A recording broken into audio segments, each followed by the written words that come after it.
Hello, কেমন আছেন সবাই? আজকে অনেক দিন পর একটা কুকিং ব্লগ নিয়ে আসলাম। তো এনজয় করুন আমার সাথে। আজকের এই আইটেমটা হচ্ছে এই যে পোহা দেখতে পাচ্ছেন, চিড়া। বাংলাদেশে আমরা সবসময় চিড়া ভাজা অথবা দই দিয়ে চিড়া মিষ্টি করে খেয়েছি। তো ইন্ডিয়ান একটা রেস্টুরেন্টে আমি খেয়েছি এই পোহা, এরকম ভেজিটেবল দিয়ে ঝাল পোহা। তো খাওয়ার পর আমার খুবই ভালো লেগেছে। তো এরপর আমি থিঙ্ক করলাম যে বাসায় ট্রাই করি। তো 2 দিন বানানোর পর আরিফও লাইক করে, আমিও লাইক করি, ইভেন ইয়ানাও লাইক করে। তো আজকে আমি এর জন্য বেশি করে সবজি দিয়ে বানাচ্ছি। তো এটা হেলদিও হবে। যে দেখতে পাচ্ছেন অনেক সবজির মধ্যে আমি কাঁচামরিচ দিলাম, আর এখন হলুদ, মরিচ, দেন ধনিয়া, জিরা সব পাউডারগুলো আমি একসাথে দিয়ে দিচ্ছি।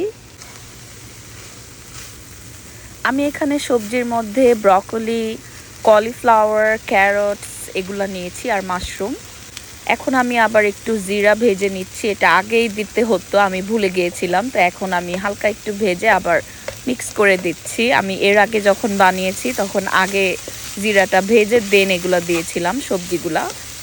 তো আমার কাছে খুবই ভালো লাগে, আর এটা মেইনলি খুবই হেলদি। তো আমি এখন একটু বেরেস্তাও অ্যাড করে দিচ্ছি।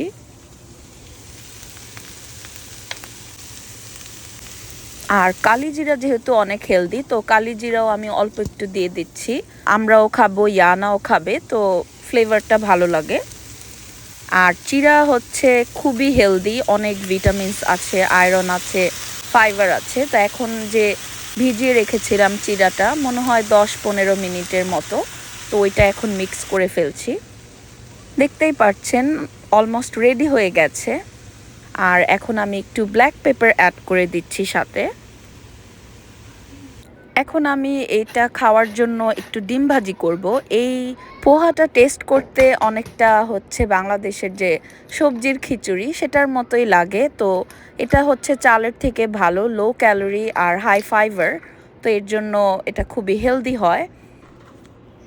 এখন আমি 3টা হাঁসের ডিম নিলাম আর পেঁয়াজ কাঁচামরিচ দিয়ে দিয়েছি। এখন তেল গরম করতে দিচ্ছি, লবণ দিয়ে দিচ্ছি সাথে স্বাদ মতো, যে যতটুক খায়।